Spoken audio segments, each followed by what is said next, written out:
the Ethereum ETF is a good thing, but is it a good thing for your Bitcoin? These are 3 tips for you to protect your Bitcoin. Let's get into it.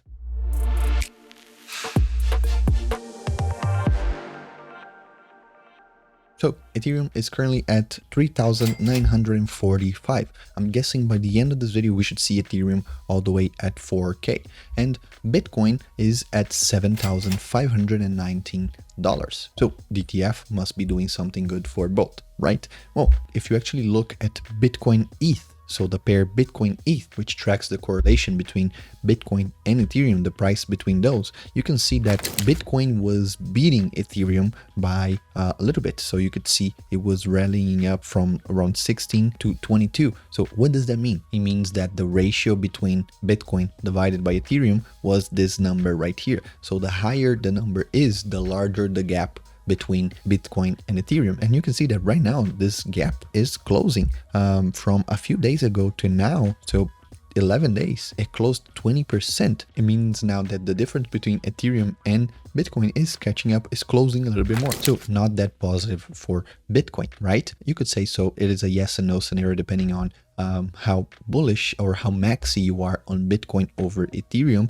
or if you dislike Ethereum for whatever reason that could be. So for a Bitcoin maxi, I'm guessing you are if you're watching this video, how can you protect your Bitcoin, your beloved Bitcoin, from closing this gap between Bitcoin and Ethereum? Well, you could do that in 3 ways. I'm going to give you 2 that are options related and 1 that is just a bonus. If you would like to do that way as well, it is something that could be profitable for you if you're trying to protect your Bitcoin. So the first one is with vanilla options. So if you believe Ethereum will close this gap here between Ethereum and Bitcoin, most likely it means 2 things. That either Bitcoin price will fall and Ethereum will stay steady, or the opposite, Ethereum price will rise and Bitcoin price can stay steady. It doesn't have to go down.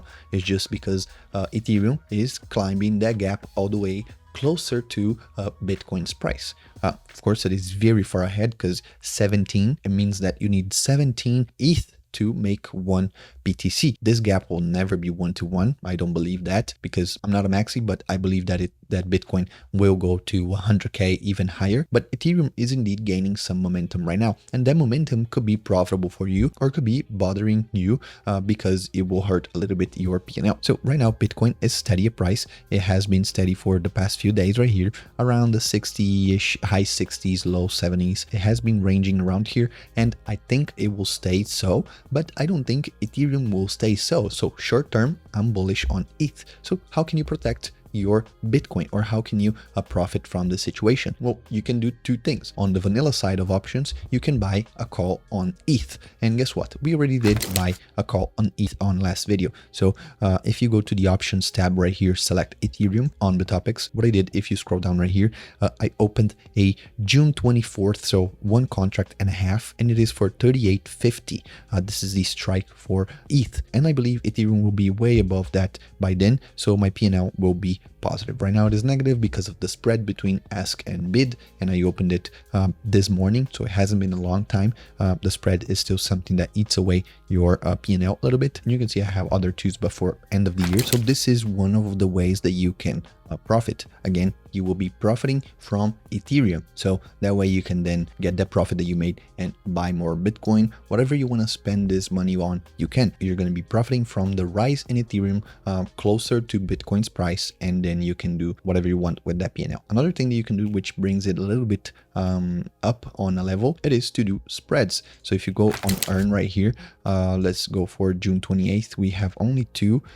We're gonna have more here, I believe. So let's go for July 26th. Here you can sell spreads on Bitcoin or on Ethereum, depending on what you think will be the most stable. For our example, it seems like right now Ethereum will do a lot of moving and Bitcoin will stay a little bit inside that range that I just showed you before, that red box that we just showed you before. So what you could do, you could sell spreads below this price right here or above this price right here, meaning that if you're selling above, you want it to stay below this strike, the strike that you choose. But if you're selling this below the box right here, you're selling and you want it to be above this strike price. So if we go back here to the topics, we have the 60K, for example. So 60K, we'll be selling a spread right here and we want it to be above 60K. Is that feasible? Well, well, if we do the math a little bit around 60K, it is 14%, 14.5% away from the strike, 60K. So it says even right here, the risk is medium. If you want to be even safer, you go for the 6.2, $54,000. That is super, super conservative.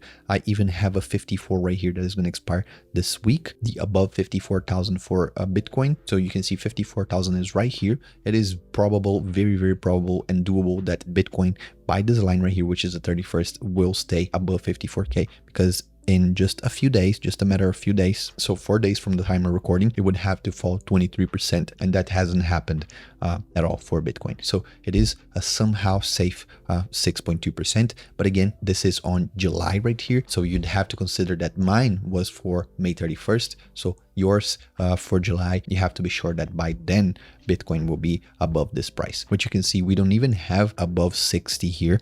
The first one is above 70K, but we do have a below 67 if you want to do a top sell. So you want to sell the top because you believe Bitcoin will go down. So 67 for March 31st, it is a little bit risky right here, but you know, it is up to you to understand what you want to do.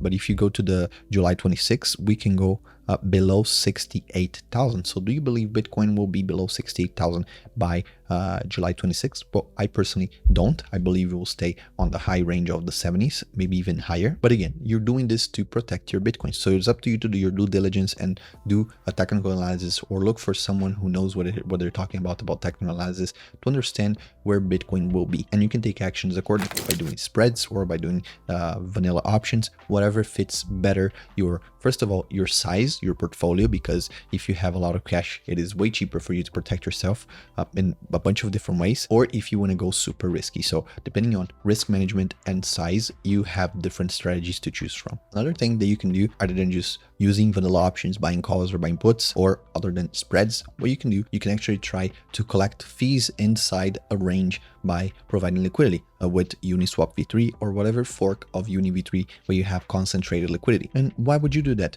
Well, for example, if you do so and you put a range somewhere around here. So let's say you define a range for this strategy by providing liquidity. You put 20 at the top, for example, and 16 at the bottom. So 20 at the top is 16 and a half at the bottom. Then you leave this range right here. Whenever this pair, Bitcoin ETH, stays inside this range, you're going to be collecting fees. Of course, Bitcoin ETH doesn't pay much in fees, so you're going to be looking at around 2% monthly on this, maybe even lower depending on the range that you choose. But that compound over the year, you can make 30%, maybe 35% APY, and that 30% could give you more Bitcoin if Ethereum rises, because again, it is concentrated liquidity, so the pool won't be 50-50, it will be rebalancing towards the cheaper coin. If there's Ethereum rising a lot, so it's climbing a lot inside this pool right here, what is going to be happening is that a lot of this ETH is going to be sold, and you're going to be almost like you're DCAing into Bitcoin again. This Bitcoin is going to be accumulating because that's how a concentrated liquidity pool works. So again, something like this could work. The fees are not great, so this is not a life-changing strategy that is going to give you a lot of money.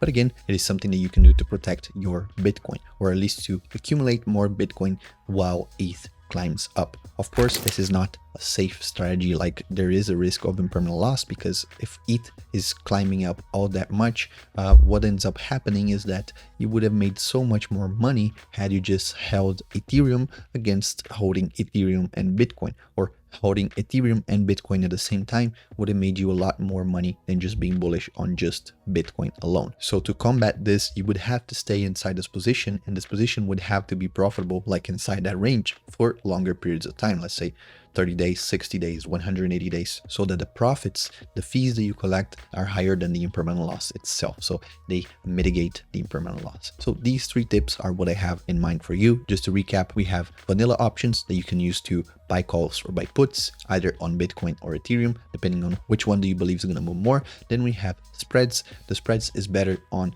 Bitcoin if you believe Bitcoin is going to move less and Ethereum is going to be doing a whole lot of moving, or if you find a good call credit spread on Ethereum, you can just open that, because Ethereum are going to be going above this strike price, which is profitable for you.